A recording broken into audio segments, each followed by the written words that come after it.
Hello dears, welcome back to Sumi's little things.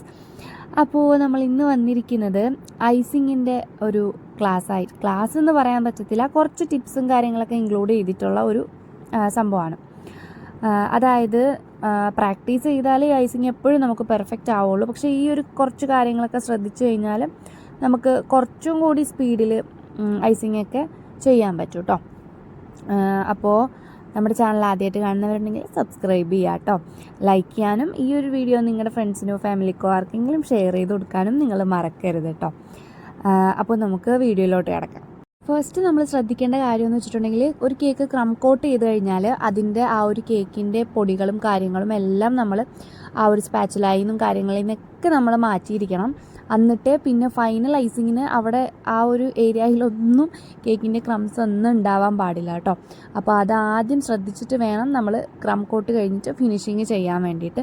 കുറേ പ്രാക്ടീസായി കഴിഞ്ഞ ശേഷം നമുക്ക് ആ ക്രം കോട്ട് ചെയ്ത ഉടനെ തന്നെ ഫിനിഷ് ചെയ്തൊക്കെ എടുക്കാൻ പറ്റും. പക്ഷേ അത് ആ ഒരു പ്രാക്ടീസ് ആവുന്നത് വരെയും ഇങ്ങനെ തന്നെ ചെയ്യണം കേട്ടോ. പിന്നെ രണ്ടാമത്തെ കാര്യം എന്ന് പറയുന്നത്, ഇതുപോലെ പൈപ്പിംഗ് ബാഗിനകത്ത് ആക്കിയിട്ട് വേണം നമ്മൾ ക്രീമിന് കേക്കിലോട്ട് അപ്ലൈ ചെയ്യാൻ വേണ്ടിയിട്ട്.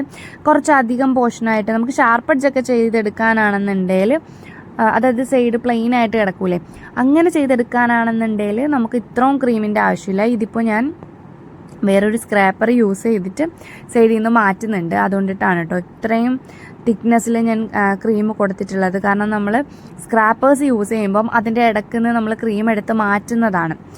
അപ്പോൾ നമ്മൾ തിന്നായിട്ടാണ് ക്രീം കൊടുത്തിരിക്കുന്നതെങ്കിൽ ആ കേക്കൊക്കെ വെളിയിൽ വരാനും പിന്നെയും ക്രംസൊക്കെ ആയിട്ട് മിക്സ് ആവാനും ചാൻസ് ഉണ്ട്, നമ്മൾ എത്ര നേരം ക്രം കോട്ട് ചെയ്ത് വെച്ചെന്ന് പറഞ്ഞാലും. അപ്പോൾ ഇങ്ങനെ ചെയ്യുകയാണെങ്കിലാണ് കുറച്ചുകൂടി പല ടൈപ്പ് സ്ക്രാപ്പേഴ്സ് അവൈലബിൾ ആണ്. ഇത് ഞാൻ ആമസോണിൽ നിന്ന് വാങ്ങിയിട്ടുള്ളതാണ് കേട്ടോ. അപ്പോൾ ഇതേപോലത്തെ സ്ക്രാപ്പേഴ്സ് വാങ്ങിച്ചു വെക്കുന്നത് നല്ല യൂസ്ഫുൾ ആയിരിക്കും. നമുക്ക് ഇങ്ങനെ പ്ലെയിൻ ആയിട്ടല്ല കേക്ക് വേണ്ടതെന്നുണ്ടെങ്കിൽ ആ ഒരു ടൈമുകളിൽ നമുക്ക് മാക്സിമം. പിന്നെ സൈഡ് സ്ക്രാപ്പർ പ്ലെയിൻ ആയിട്ടുള്ളതിനാലും ഈ ATM കാർഡ്സൊക്കെയാണ് കുറച്ചുകൂടി ബെറ്ററായിട്ട് നമുക്ക് യൂസ് ചെയ്യാൻ പറ്റുന്നത്. അടുത്ത് നമ്മൾ ഈ ക്രം കോട്ട് ചെയ്യുന്നതിന് മുമ്പ് അതായത് നമ്മൾ കേക്ക് ഐസിങ് ചെയ്ത് തുടങ്ങുമല്ലോ, ആ ഒരു ടൈമിന് കേക്കിന് കുറച്ച് ടേസ്റ്റ് കൂടാനായിട്ട് നമുക്ക് എന്താണ് ചെയ്യാൻ പറ്റുക എന്നുള്ളൊരു കാര്യത്തിനുള്ള റിപ്ലൈ ആണ് കേട്ടോ. അതായത് നമ്മൾ ആ ഒരു കേക്ക് വെച്ചിട്ട്, ഞാനിപ്പോൾ ഇതൊരു ബ്ലൂബെറി ഫ്ലേവേർഡ് കേക്കായിരുന്നു. അപ്പോൾ ആ ഒരു കേക്കിൻ്റെ ലെയർ വയ്ക്കുക. എന്നിട്ട് ആ ഒരു ലെയറിലോട്ട് ഞാൻ ക്രഷ് കൊടുക്കുന്നുണ്ട്. ആ ഒരു ലെയറിലോട്ട് ഡയറക്റ്റ് ക്രഷ് കൊടുക്കുന്നുണ്ട്, ക്രീമിനകത്ത് ക്രഷ് കൊടുത്തിട്ടുണ്ട്. പിന്നെ അതിൻ്റെ ഫില്ലിങ്ങും ആ ഒരു ക്രഷ് കൊടുക്കുന്നുണ്ട്. അപ്പോൾ ആ ഒരു ഫ്ലേവർ നല്ല രീതിക്ക് ആ ഒരു കേക്കിലോട്ട് കിട്ടാനാണ് അങ്ങനെ കൊടുക്കുന്നത്. അപ്പോൾ ഈ ഒരു ഫ്രൂട്ട് ഫ്ലേവേർഡ് കേക്കിൽ മാത്രമല്ല, നമുക്ക് വാനില കേക്കിൽ കണ്ടൻറ്റ് മിൽക്ക് ഇതേ രീതിക്ക് യൂസ് ചെയ്യാൻ പറ്റും. ട്രഫിൾസിലൊക്കെ ചോക്ലേറ്റ് മെൽറ്റ് ചെയ്തത് നമുക്ക് ഈ രീതിക്ക് യൂസ് ചെയ്യാൻ പറ്റും കേട്ടോ. പിന്നെ ഈ ഒരു ക്രഷ് ഞാനാണെങ്കിൽ നമ്മുടെ ഷുഗർ സിറപ്പിനകത്തും കൊടുത്തിട്ടുണ്ട്. അപ്പോൾ അങ്ങനെ ഒരു കാര്യം നമ്മൾ ചെയ്യുകയാണെങ്കിൽ കുറച്ചുകൂടി ടേസ്റ്റിൽ നമ്മുടെ കേക്ക് ഇരിക്കുന്നതാണ്. പിന്നെ പറയാനുള്ളത്, ഈ ടോപ്പ് പോർഷൻ നമ്മൾ കുറേ നേരം പണിപ്പെട്ടാലാണ് ഇങ്ങനെ വരയൊന്നും ഇല്ലാണ്ടാവുന്നത്. അപ്പോൾ ചില സമയത്താണെങ്കിൽ നമ്മുടെ എയർ ബബിൾസൊക്കെ കയറിയിട്ട് ബബിളായിട്ട് നിൽക്കുമ്പോൾ ഭയങ്കര വൃത്തികേടായിരിക്കും. നമ്മൾ എത്രയൊക്കെ ചെയ്താലും അത് ശരിയായി കിട്ടത്തില്ല.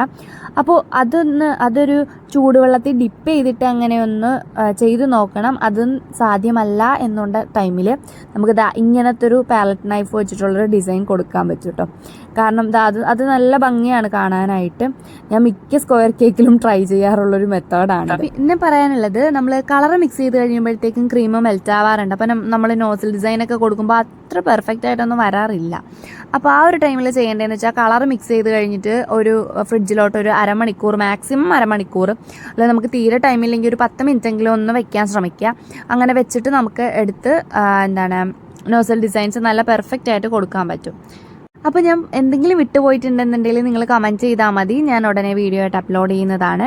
അപ്പോൾ അത്രയൊക്കെ ഉള്ളൂ. നമ്മുടെ ചാനൽ സബ്സ്ക്രൈബ് ചെയ്യാൻ ആരും മറക്കരുത്. ലൈക്ക് ചെയ്യാനും ഷെയർ ചെയ്യാനും. ഞാൻ ഈ പറഞ്ഞ കാര്യം വേറെ എന്തെങ്കിലും ഡൗട്ട് ഉണ്ടെങ്കിൽ കമൻറ്റ് ചെയ്താൽ നമുക്ക് അടുത്തൊരു വീഡിയോ ആയിട്ട് അത് ചെയ്യാം. അപ്പോൾ അത്രയൊക്കെ ഉള്ളൂ. അപ്പോൾ ബായ്.